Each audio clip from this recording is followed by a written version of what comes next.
तो अब विंडोज़ 11 का 25H2 वर्जन ऑफिशियली रिलीज हो गया है। बहुत सारे ऑप्शन इसमें ऐड हुए हैं, बहुत सारे फीचर ऐड हुए हैं।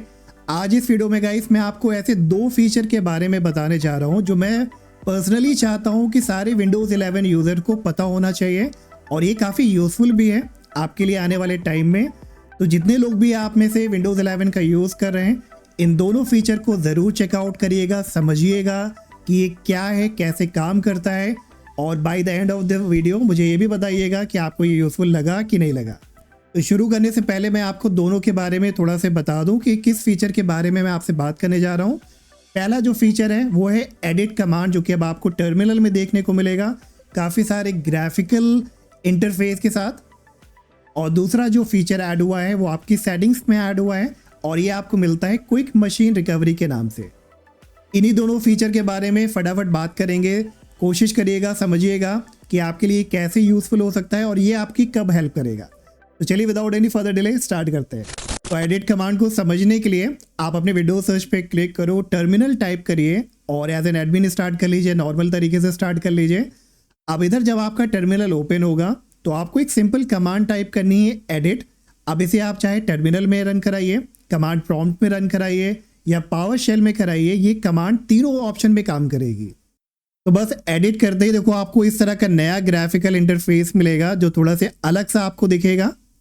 अब अगर इन केस आप विंडोज़ 11 का 25H2 वर्जन यूज़ नहीं कर रहे हैं और ये आपका एडिट कमांड नहीं काम कर रहा है, तो पुराने वर्जन के लिए, इवन विंडोज़ 10 के लिए भी आप क्या कर सकते हो, विनगेट कमांड के ज़रिए से आप इस एडिट को इंस्टॉल करा सकते हैं अपने विंडोज़ 10 में या विंडोज़ 11 में। इवन अगर आप माइक्रोसॉफ्ट की ऑफिशियल पेज पे जाओगे तो उन्होंने गिटहब का लिंक भी दे रखा है कि गिटहब के ज़रिए से भी आप इस एडिट कमांड को ऐड करा सकते हो पुराने वर्जन में। अब इस एडिट कमांड के ज़रिए से आप क्या क्या कर सकते हो, क्या क्या ऑप्शन मिलते हैं, चलिए पहले इसको समझ लेते हैं।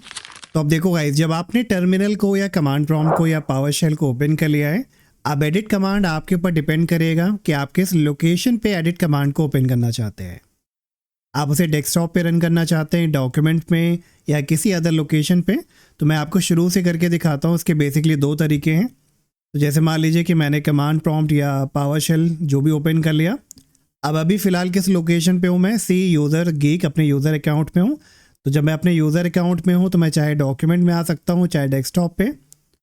तो अगर मुझे डेस्कटॉप पे आना है तो हम टाइप करेंगे CD स्पेस डेस्कटॉप। तो मैं आ चुका हूँ अपने डेस्कटॉप पे। अब डेस्कटॉप पे मैं एडिट कमांड रन करके जो भी काम करना चाहूँ कर सकता हूँ। ठीक है, इसी तरह से आप डॉक्यूमेंट या जो भी लोकेशन पे आप जाना चाहते हो आप आसानी से जा सकते हो। तो अब इस बारी जब मैं एडिट कमांड रन करूँगा तो ये देखिए, एडिट टाइप करते ही जैसे आप एंटर कराओगे आपको कुछ इस तरह का इंटरफेस मिलेगा, और ये आपका एक तरह का टेक्स्ट डॉक्यूमेंट है। अगर आप बिल्कुल राइट हैंड कॉर्नर पे देखोगे नीचे तो देखो ये आपको बता भी रहा है untitled.txt।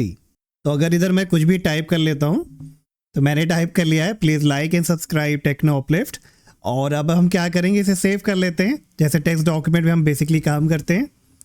तो अब इधर देखो, आपको कोई भी कमांड रन करने की ज़रूरत नहीं है, आपके पास बेसिकली ग्राफिकल इंटरफेस होगा। और ये मैं आपको बता रहा था कि ऐसे एडिट कमांड के ज़रिए से ग्राफिकली आप काम कर पाओगे। तो फाइल पे अगर मैं क्लिक करूँ तो देखो यहाँ पे हमें 2 ऑप्शन मिलते हैं, या तो हम न्यू फाइल बना लें या तो ओपन फाइल कर लें।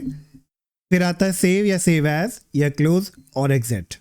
और जैसे इधर आप सेव एज करोगे तो देखो आपको वही लोकेशन आ जाएगा जो आपने सेलेक्ट करा रखा था। अब आपसे पूछेगा कि आप क्या नाम देना चाहते हो इस डॉक्यूमेंट को, तो वो नाम आप दीजिए। तो मैंने दे दिया टेस्ट, और इसी लोकेशन पे और कितनी फाइल एग्जिस्ट करती है देखो वो भी आपको दिखा रहा है। और नाम देने के बाद जैसे मैं एंटर कराऊंगा तो ये फाइल इधर सेव हो जाएगी, और डेस्कटॉप पे अब आप देखोगे ऑटोमेटिकली एक टेक्स्ट डॉक्यूमेंट क्रिएट हो चुका है। और अगर इसे भी हम ओपन करें तो देखिए ये फाइल ओपन हो गई, और यहाँ पे ये दिखा रहा है please like and subscribe Techno Uplift. तो जो बेसिकली हमने इधर टाइप किया था वो इधर टाइप होके आ चुका है। तो इस तरह से गाइस आसानी से एक टेक्स्ट डॉक्यूमेंट को आप मैनेज कर सकते हो। किसी भी डॉक्यूमेंट को आप इधर से ओपन कर सकते हो, न्यू फाइल क्रिएट कर सकते हो, और कई जगह पे ये आपको बहुत ज़्यादा काम आने वाला है। एक एडवांस और प्रो तरीका है काम करने का टेक्स्ट डॉक्यूमेंट में। तो अब ये ऑप्शन आपको मिल गए फाइल में guys, new file, open file, save या save as, close file. Edit में भी आपको मिलते हैं बहुत अच्छे option like undo, redo, cut, copy, paste, और यही सारे ऑप्शन है जिनका यूज़ आप करते हो किसी भी टेक्स्ट डॉक्यूमेंट में काम करते वक्त। इसमें आपको फाइंड रिप्लेस भी मिलेगा। तो मान लीजिए मैं फाइंड पे क्लिक करूँ तो इधर आपको कुछ और भी एडवांस्ड ऑप्शन देता है कि मैच केस करे, कि होल वर्ड मैच करे या रिजेक्ट्स। तो अगर मैं यहाँ पे प्लीज़ टाइप करता हूँ तो देखो प्लीज़ वाला जो वर्ड है वो हाईलाइट हो गया है। और इसी टेक्स्ट डॉक्यूमेंट में अगर प्लीज़ कई बार है तो जितने भी प्लीज़ होंगे उन सब को आप यहाँ से हाईलाइट कर सकते हो। तो ये जनरली वही ऑप्शन है जैसे आपको अदर टेक्स्ट डॉक्यूमेंट में या वर्ड वगैरह में मिलता है। और फाइन के अलावा रिप्लेस वाला भी ऑप्शन है। तो अगर आप प्लीज़ को रिप्लेस करना चाहते हैं अदर किसी वर्ड से, लाइक मैंने सिर्फ टाइप कर दिया PLS, ठीक है, और एंटर कराते ही आप देखोगे कि प्लीज़ हमारा रिप्लेस हो चुका है PLS से। अब जनरली गाइस मैं आपको कोई नई चीज़ तो नहीं समझा रहा हूँ, लेकिन ये चीज़ें अब आपको टेक्स्ट डॉक्यूमेंट में कितनी आसानी से आप कर सकते हो ये ज़रूर नया है, ये अभी तक आपको नहीं देखने को मिलता था। और इसी तरह से व्यू सेक्शन में भी आपको बहुत सारे ऑप्शन मिलते हैं। फोकस स्टेटस बार है। अब इसके अलावा भी कुछ और भी ऑप्शन आपको मिलते हैं नीचे, CRLF, UTF, टैब और स्पेसेस को आप मैनेज कर सकते हो इधर से। अब इसके बारे में उतना डिटेल में हमें नहीं जाना है। तो जनरली ओवरऑल इतना ही आपको समझना है कि इस तरह के कुछ ऑप्शन अब आपको मिलते हैं कमांड प्रॉम्प्ट में, पावर शेल में, जो भी आप यूज़ करोगे। और अगर इन केस कभी ऐसा होता है कि आपको आपके डेस्कटॉप पे या नोटपैड एप्लीकेशन को ओपन करने में कोई प्रॉब्लम आ रही है तो उसे आप इधर से भी मैनेज कर सकते हो। तो चलिए अब बात करते हैं सेकंड फीचर के बारे में, जो है क्विक मशीन रिकवरी। तो अगर अपने नए विंडोज़ वर्जन में आप सेटिंग्स ओपन करोगे और सेटिंग में सिस्टम में रिकवरी ऑप्शन में आप जाओगे तो आपको इधर मिलेगा क्विक मशीन रिकवरी वाला ऑप्शन।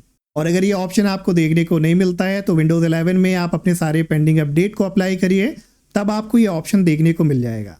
अब ये क्विक मशीन रिकवरी को क्यों इनेबल करना है, इसमें क्या क्या ऑप्शन मिलते हैं, इससे पहले चलिए मैं आपको थोड़ा समराइज कर देता हूँ कि एग्जैक्टली फीचर क्या है। अब देखो जनरली कई बार ऐसा होता है कि जब आप अपने विंडोज़ को अपडेट करते हो बहुत सारा बगी अपडेट होता है। और एक अपडेट था जिसे अपडेट करने के बाद बहुत सारे लोगों को ब्लू स्क्रीन आ गया, उनकी SSD फेल हो गई, करप्ट हो गई, और ऐसे में बहुत सारे लोगों को प्रॉब्लम हो गई कि अब मुझे क्या करना चाहिए। तो इसी के लिए इन्हीं चीज़ों को दिमाग में रखते हुए माइक्रोसॉफ्ट ने एक ऐसा फीचर बनाया है कि अगर ऐसा कोई भी प्रॉब्लम फ्यूचर में आता है तो ये अगर ऑप्शन आपका इनेबल है तो वो ऑटोमेटिकली एक फिक्स अप्लाई करेंगे सारे यूज़र के लिए। और जब भी आपका डिवाइस ऑटोमेटिक रिपेयर पे या बूट नहीं करेगा तो ये पेज आपको देखने को मिलेगा जो आपका फिक्स करेगा ऑटोमेटिकली इन प्रॉब्लम को। तो ओवरऑल कहने का ये मतलब है कि अगर किसी तरह की प्रॉब्लम होती है माइक्रोसॉफ्ट की तरफ से किसी तरह के अपडेट में या किसी तरह के फीचर को लेके, तो वो एक ऐसा फिक्स बनाएंगे जो सारे के सारे डिवाइस में ऑटोमेटिकली रन हो जाएगा अगर ये क्विक मशीन रिकवरी वाला फीचर इनेबल है। और अब चलिए मैं आपको डिटेल में समझाता हूँ कि ये फीचर में आपको क्या क्या ऑप्शन मिलेंगे, क्या क्या इससे होता है, सारी चीज़ें, ताकि आपको ब्रीफ तरीके से समझ में आए। तो अब क्विक मशीन रिकवरी को एक्सेस करने के लिए आप सेटिंग्स ओपन करिए, विंडोज आइकन पे राइट क्लिक करके लेफ्ट साइड में सिस्टम पे आप क्लिक करो, नीचे आने पे आपको मिलेगा रिकवरी वाला ऑप्शन, इस पर क्लिक करिए और फिर इधर रिकवरी ऑप्शन में आपको मिल जाएगा क्विक मशीन रिकवरी। तो अब जैसे आप क्विक मशीन रिकवरी ओपन करोगे तो अगर आपका प्रो एडिशन है विंडोज़ 11 का तो ये बाय डिफ़ॉल्ट ऑफ रहेगा, अगर आपका होम एडिशन है तो शायद ये ऑन रहेगा आपका। तो चलिए हम बताते हैं कि ये काम कैसे करता है। अब देखो क्विक मशीन रिकवरी के नीचे कह रहा है if your device fail to start we will try to fix the problem with device recovery solution. तो अगर मान लो आपने इस ऑप्शन को इनेबल कर दिया और नेक्स्ट टाइम आपका कंप्यूटर किसी अपडेट की वजह से, किसी फाइल करप्शन की वजह से, किसी इंटीग्रिटी वायलेशन की वजह से पीसी या लैपटॉप आपका रीस्टार्ट नहीं होता है, किसी तरह की ब्लू स्क्रीन आ गई, तो जब ये ऑप्शन आपने इनेबल करके रखा है तो आपको देखो एक नया ऑप्शन इधर मिलेगा सर्चिंग फॉर सोल्यूशन करके, फिर ये कनेक्ट करेगा नेटवर्क को और जो भी पॉसिबल फिक्स होगा, अगर माइक्रोसॉफ्ट ने किसी तरह का फिक्स दे रखा है तो उस फिक्स को तुरंत ये डिटेक्ट करेगा और आपकी इस प्रॉब्लम को ठीक कर देगा। तो इसीलिए मैंने आपसे बोला कि ये फीचर आपके लिए बहुत ज़रूरी है, इसे हमेशा आप इनेबल करके रखो ताकि किसी तरह की अगर प्रॉब्लम आती है फ्यूचर में ब्लू स्क्रीन या कुछ और भी बूट को लेके, तो कम से कम आपको इतना तो सुकून रहेगा कि चलो माइक्रोसॉफ्ट भी इस पर काम कर रहा है, अगर किसी तरह का सोल्यूशन है ऑनलाइन तो वो ऑटोमेटिकली डिटेक्ट करके इसको फिक्स कर देगा। अब इसी के नीचे एक और ऑप्शन मिलता है continue searching if a solution isn't found. तो अभी आप देखोगे इस वाले पेज पे एक ऑप्शन मिल रहा है और ये टाइमर स्टार्ट होता है, देखो 10 मिनट का, जैसे मेरे एंड पे स्टार्ट हो रहा है क्योंकि मैंने इसको 10 मिनट पे सेट कर रखा था।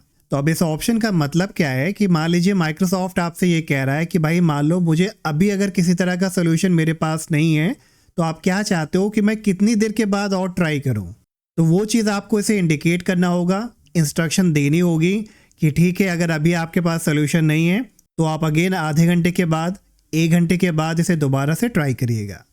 तो जब आप इस ऑप्शन को इनेबल करोगे तो देखो नीचे वाला ऑप्शन आ गया, look for solution every 10 minute.